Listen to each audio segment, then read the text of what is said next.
നമസ്കാരം. Assistant grade university assistant പോലുള്ള degree level prelims പരീക്ഷയുടെ സിലബസിലെ ഏറ്റവും ഇമ്പോർട്ടൻ്റ് ആയിട്ടുള്ള ഒരു ടോപ്പിക്കാണ് ഇന്ത്യൻ എക്കണോമിക്സ്.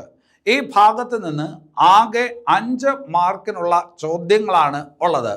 പലപ്പോഴും ഉദ്യോഗാർത്ഥികളെ സംബന്ധിച്ചിടത്തോളം തന്നിരിക്കുന്ന സിലബസ് ഭാഗത്ത് ഏറ്റവും പ്രയാസമുള്ള സിലബസ് ഭാഗമായിട്ട് ഇന്ത്യൻ എക്കണോമിക്സ് മാറാറുണ്ട്. എന്തുകൊണ്ടാണ് അത് അങ്ങനെ സംഭവിക്കുന്നത് എന്ന് ചോദിച്ചാൽ, ഒന്ന്, ഈ ഭാഗത്ത് ഡയറക്റ്റ് ആയിട്ടുള്ള ക്വസ്റ്റ്യൻസ് വളരെ കുറവായിരിക്കും, ഇൻഡയറക്റ്റ് ആയിട്ടുള്ള ക്വസ്റ്റ്യൻസ് കൂടുതലായിരിക്കും, അതുപോലെ തന്നെ സ്റ്റേറ്റ്മെൻറ്റ് ടൈപ്പ് ക്വസ്റ്റ്യൻസും കൂടുതലായിരിക്കും. 5 ചോദ്യങ്ങളും സ്റ്റേറ്റ്മെൻറ്റ് ടൈപ്പ് ക്വസ്റ്റ്യൻസ് ആകാൻ സാധ്യതയുണ്ട്. അത്യാവശ്യം നന്നായി വായിച്ച് മനസ്സിലാക്കിയാൽ മാത്രമേ ഈ ഭാഗത്തുള്ള ചോദ്യങ്ങൾക്ക് ഉത്തരം എഴുതാനായിട്ട് കഴിയൂ. അത് സസൂക്ഷ്മം ചെയ്തില്ല എന്നുണ്ടെങ്കിൽ മറ്റുള്ള ഭാഗത്തെ ചോദ്യങ്ങൾ ശരിയായ രീതിയിൽ വിശകലനം ചെയ്യാൻ നിങ്ങൾക്ക് സാധിക്കാതെയും പോകും, സമയത്തിനകത്ത് പരീക്ഷ പൂർത്തീകരിക്കാനും കഴിയാതെ പോകും. അതൊക്കെ കൊണ്ടാണ് എക്കണോമിക്സ് ഭാഗത്തെ ഉദ്യോഗാർത്ഥികൾ വളരെ ഭീതിയോടുകൂടി കാണുന്നത്. സത്യത്തിൽ എത്രത്തോളം ഭീതി എക്കണോമിക്സിൻ്റെ കാര്യത്തിൽ വേണമോ എന്ന് ചോദിച്ചാൽ വേണ്ട എന്നുള്ളതാണ് എൻ്റെ അഭിപ്രായം. നമ്മുടെ സിലബസിനകത്ത് GK ഭാഗത്ത് പൂർണ്ണമായിട്ടും പഠിച്ചു തീർക്കാൻ പറ്റുന്നതും മുഴുവൻ മാർക്ക് ഉറപ്പിക്കാൻ പറ്റുന്നതുമായിട്ടുള്ള 2 ഭാഗങ്ങൾ, ഒന്ന് ഇന്ത്യൻ കോൺസ്റ്റിറ്റ്യൂഷനും വേറൊന്ന് ഇന്ത്യൻ എക്കണോമിക്സുമാണ് എന്നുള്ളതാണ് എൻ്റെ വിലയിരുത്തൽ. ഇന്ത്യൻ എക്കണോമിക്സുമായിട്ട് താരതമ്യപ്പെടുത്തുമ്പോൾ ഇന്ത്യൻ കോൺസ്റ്റിറ്റ്യൂഷൻ എന്ന് പറയുന്നത് കുറച്ചുകൂടി വിശാലമായിട്ടുള്ള ഒരു ഭാഗമാണ്. അതായത് കോൺസ്റ്റിറ്റ്യൂഷൻ പഠിച്ചെടുക്കാൻ നിങ്ങൾക്ക് 12 ദിവസം വേണമെങ്കിൽ എക്കണോമിക്സ് പഠിച്ചെടുക്കാനായിട്ട് നിങ്ങൾക്ക് ഒരു 8 ദിവസം മതിയാവും. കാരണം വളരെ കുറച്ച് കാര്യങ്ങൾ മാത്രമേ എക്കണോമിക്സിനകത്ത് പഠിക്കാനായിട്ടുള്ളൂ. അത് ശരിയായ രീതിയിൽ അതിനകത്തുള്ള ആശയം ഉൾക്കൊണ്ട് പഠിച്ചാൽ മാത്രമേ സ്റ്റേറ്റ്മെൻറ്റ് ടൈപ്പ് ക്വസ്റ്റ്യൻസിന് നിങ്ങൾക്ക് ഉത്തരം എഴുതാൻ സാധിക്കുകയുള്ളൂ. അപ്പോൾ അവിടെ ആ പറഞ്ഞ ഭാഗത്ത് തന്നിരിക്കുന്ന വസ്തുതകൾ എന്താണ് എന്ന് സസൂക്ഷ്മം മനസ്സിലാക്കാനുള്ള ഒരു കാര്യഗ്രഹണ ശേഷിയാണ് നിങ്ങൾ പഠിച്ചുകൊണ്ടിരിക്കുമ്പോൾ വളർത്തിയെടുക്കേണ്ടത്. ആ ഒരു രീതിയിൽ ആ പാഠഭാഗങ്ങൾ കേൾക്കാനും പരിചയപ്പെടാനും സാധിച്ചു കഴിഞ്ഞാൽ തീർച്ചയായിട്ടും ഈ ഭാഗത്ത് 5 മാർക്കും നിങ്ങൾക്ക് ലഭിക്കും. ഇനി നമുക്ക് ഈ സിലബസ് ഭാഗം പരിചയപ്പെടാം. വളരെ കുറച്ച് കാര്യങ്ങളാണ് നമുക്ക് പഠിക്കാനായിട്ട് തന്നിട്ടുള്ളത് എന്ന് ഞാൻ നേരത്തെ പറഞ്ഞു. ഇതിനകത്ത് നമുക്ക് പഠിക്കാനുള്ളത് ആസൂത്രണ കമ്മീഷനും പഞ്ചവത്സര പദ്ധതികളും എന്ന് പറയുന്ന ഒരു ടോപ്പിക്കാണ്. ഏറ്റവും ബേസിക് ആയിട്ടുള്ള ഒരു ടോപ്പിക്കാണ്. എല്ലാ പരീക്ഷകൾക്കും ഈ ഒരു ടോപ്പിക്ക് പഠിക്കാനുണ്ട്. അപ്പോൾ അതുകൊണ്ട് ഇത് ഒഴിവാക്കേണ്ട ഒരു കാര്യവുമില്ല. നന്നായിട്ട് ഇതങ്ങ് പഠിച്ചെടുക്കുക എന്നുള്ളതേ ഉള്ളൂ. കാര്യം ഇതെല്ലാ പരീക്ഷകൾക്കും ഉള്ളതാണ്. അപ്പോൾ ആദ്യം എന്ത് പഠിക്കണം? ആസൂത്രണ കമ്മീഷനും പഞ്ചവത്സര പദ്ധതികളും പഠിക്കണം. നമുക്കറിയാം, പഞ്ചവത്സര പദ്ധതികൾ ഇന്ന് നമ്മുടെ രാജ്യത്ത് ഇല്ല, അല്ലെ? ആസൂത്രണ കമ്മീഷൻ നിർത്തലാക്കി. അതിന് പകരമായിട്ട് പുതിയൊരു സംവിധാനം വന്നിട്ടുണ്ട്. ഏതാണ്? നീതി ആയോഗ്, അല്ലെ? നീതി ആയോഗ്. അപ്പോൾ അവിടെ നീതി ആയോഗുമായി ബന്ധപ്പെട്ട കാര്യങ്ങൾ പഠിക്കേണ്ടി വരും. നീതി ആയോഗ് എന്ത് അർത്ഥത്തിൽ തുടങ്ങിയ സ്ഥാപനമാണ്, ഏത് രീതിയിലാണ് അതിൻ്റെ പ്രവർത്തനം, ഏതൊക്കെ കാര്യങ്ങളിലാണ് നീതി ആയോഗ് ഫോക്കസ് ചെയ്യുന്നത് പോലുള്ള കാര്യങ്ങളാണ് അവിടെ നിങ്ങൾ മനസ്സിലാക്കേണ്ടത്. നീതി ആയോഗുമായി ബന്ധപ്പെട്ട ചോദ്യങ്ങളൊക്കെ തീർച്ചയായിട്ടും പ്രസ്താവന രീതിയിലുള്ള ചോദ്യങ്ങളായിരിക്കും. അപ്പോൾ ഈ 2 ടോപ്പിക്കിൽ നിന്നായിട്ട് 1 മാർക്കിനുള്ള ചോദ്യം നിങ്ങൾ പ്രതീക്ഷിച്ചാൽ മതി. അതിനനുസരിച്ച് വേണം പഠിക്കാൻ. ആസൂത്രണ കമ്മീഷനും പഞ്ചവത്സര പദ്ധതികളും നീതി ആയോഗ് ഇതിന് ഒറ്റ യൂണിറ്റ് ആയിട്ട് നിങ്ങൾ പഠിക്കണം. അവിടെ നിന്ന് ഒറ്റ ചോദ്യമേ ചോദിക്കത്തുള്ളൂ.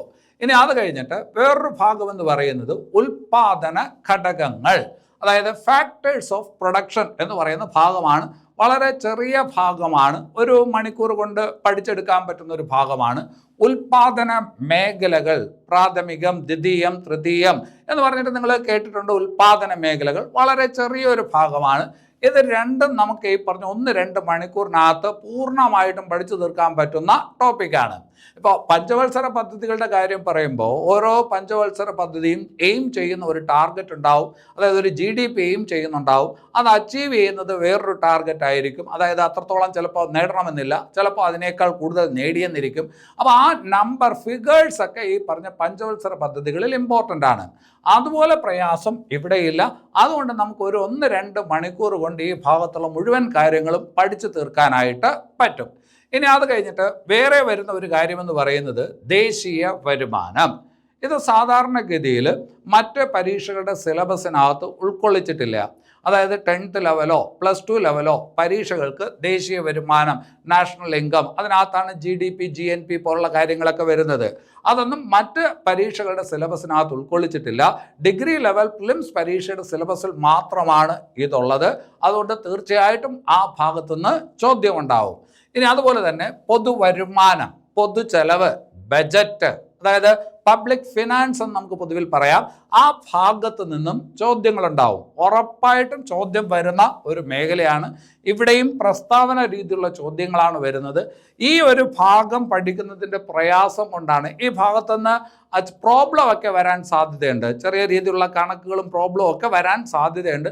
അതൊക്കെ വളരെ പെട്ടെന്ന് പഠിച്ചെടുക്കാൻ പറ്റുന്ന കാര്യങ്ങളാണ്. വേറെ പ്രത്യേകിച്ച് വലിയ പ്രയാസമൊന്നും ആ ഭാഗത്തില്ല. അപ്പോൾ പൊതുവരുമാനം, പൊതു ചെലവ്, ബജറ്റ് എന്ന് പറയുമ്പോൾ ബജറ്റ് എങ്ങനെ പ്രിപ്പയർ ചെയ്യുന്നു, ബജറ്റ് അതിലെ എസ്റ്റിമേറ്റ് എന്ന് പറയുന്ന ഭാഗം എന്താണ്, എക്സ്പെൻഡിച്ചർ എന്ന് പറയുന്ന ഭാഗം എന്താണ്, അതെങ്ങനെ കാൽക്കുലേറ്റ് ചെയ്യുന്നു പോലുള്ള കാര്യങ്ങളാണ്. വളരെ ലളിതമായിട്ട് പഠിച്ചെടുക്കാൻ പറ്റുന്ന കാര്യമാണ്. ഈ പറയുന്നത് പോലുള്ള പ്രയാസം അതിനകത്തില്ല. അപ്പോൾ ദേശീയ വരുമാനം, പൊതുവരുമാനം എന്നുള്ള ഭാഗത്ത് നിന്ന് ആ രണ്ട് ഭാഗത്തു നിന്നായിട്ട് ഒരു ചോദ്യം ഉണ്ടാവും. അപ്പം ഞാൻ നേരത്തെ പറഞ്ഞു, പഞ്ചവത്സര പദ്ധതികൾ, നീതി ആയോഗിൻ്റെ ഭാഗത്തുനിന്ന് ഒരു ചോദ്യം വരും.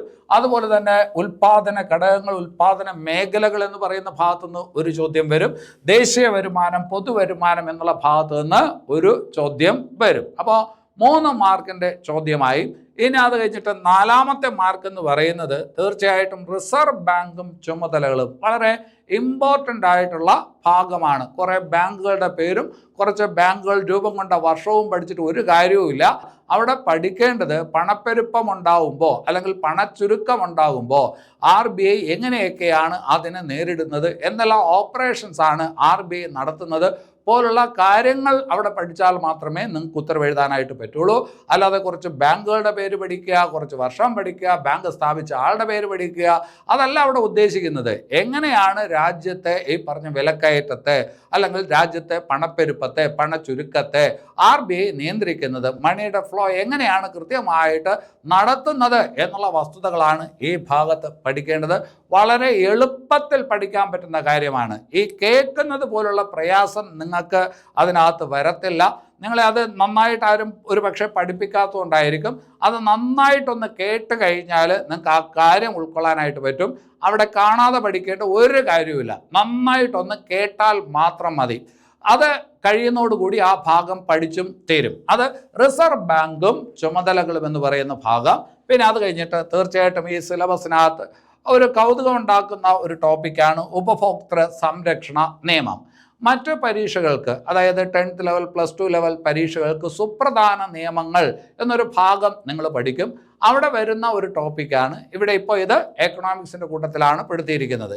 അപ്പോൾ ഇവിടെ ഓരോ ഭാഗത്തു നിന്നായിട്ട് ഓരോ മാർക്കിന് വീതം ചോദ്യങ്ങളുണ്ടാവും. അങ്ങനെ ആകെ 5 ചോദ്യങ്ങളാണ് വരിക. ഇത് എക്കണോമിക്സ് ഞാൻ ഓഫ്ലൈൻ ക്ലാസ്സുകളിൽ പഠിപ്പിക്കാറുണ്ട്. ഒരു 5 ദിവസം കൊണ്ട് എക്കണോമിക്സ് ഞാൻ പഠിപ്പിച്ച് തീർക്കാറുണ്ട്. അത് പഠിപ്പിച്ച് തീർക്കുമ്പോൾ പിള്ളേരെ തൃപ്തരാകാറുണ്ട്. അവർക്ക് പരീക്ഷയ്ക്ക് ആ കാര്യങ്ങളൊക്കെ, അതായത് പ്രസ്താവന രീതിയിലുള്ള ചോദ്യങ്ങളൊക്കെ സോൾവ് ചെയ്യാനായിട്ട് പറ്റുന്നുണ്ട്. അതിൻ്റെ ശരിക്കുള്ള കണ്ടൻറ്റ് അവരിലോട്ട് എത്തിക്കുന്നത് കൊണ്ടാണ്.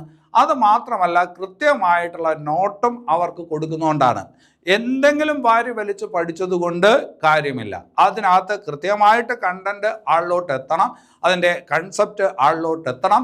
അതുപോലെ തന്നെ അത് കൃത്യമായിട്ട് ഓർത്തോർത്ത് പഠിക്കാൻ പറ്റുന്ന വിധത്തിൽ, റിവൈസ് ചെയ്യാൻ പറ്റുന്ന വിധത്തിൽ വളരെ ഈ പറഞ്ഞ നല്ലൊരു നോട്ടും വേണം.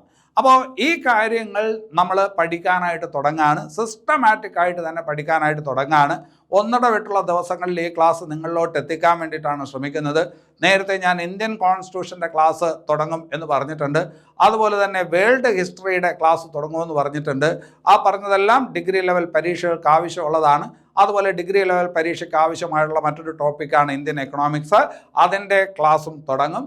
അതായത് നിങ്ങളുടെ ഈ പറഞ്ഞ പരീക്ഷയ്ക്ക്, അതായത് ജൂലൈയിൽ നടക്കാൻ പോകുന്ന പ്രിലിംസ് പരീക്ഷയിൽ 100% ആത്മവിശ്വാസത്തോടെ ഇപ്പോൾ തന്നെ നിങ്ങൾക്ക് പറയാൻ പറ്റും, ഈ പരീക്ഷ ഞാൻ ജയിക്കും എന്ന് പറയാൻ പറ്റുന്ന ഒരു മൈൻഡ് സെറ്റിലോട്ട് നിങ്ങളെ കൊണ്ടുവരുന്നതിന് വേണ്ടിയിട്ടാണ് ഈ കാര്യങ്ങളൊക്കെ ഇപ്പോൾ സംസാരിച്ചു കൊണ്ടിരിക്കുന്നത്. ദിവസങ്ങൾ പോകെ പോകെ നിങ്ങൾക്കത് ബോധ്യപ്പെടും. പിന്നെ അത് കഴിഞ്ഞിട്ട് ഈ ക്ലാസ്സൊക്കെ ഞാൻ പൂർത്തിയാക്കുമോ എന്നൊരു സംശയമൊന്നും നിങ്ങൾക്ക് വേണ്ട. ഇവിടെ ആസ്ഥ അക്കാഡമി ഏതെങ്കിലും ഒരു ക്ലാസ് തുടങ്ങിയിട്ടുണ്ടെങ്കിൽ അത് പൂർത്തിയാക്കിയിട്ടുണ്ട്. എന്തെങ്കിലും പഠിപ്പിക്കാൻ പറ്റത്തില്ല എങ്കിൽ അത് ആദ്യമേ തന്നെ വ്യക്തമായിട്ട് പറഞ്ഞിട്ടുണ്ടായിരിക്കും.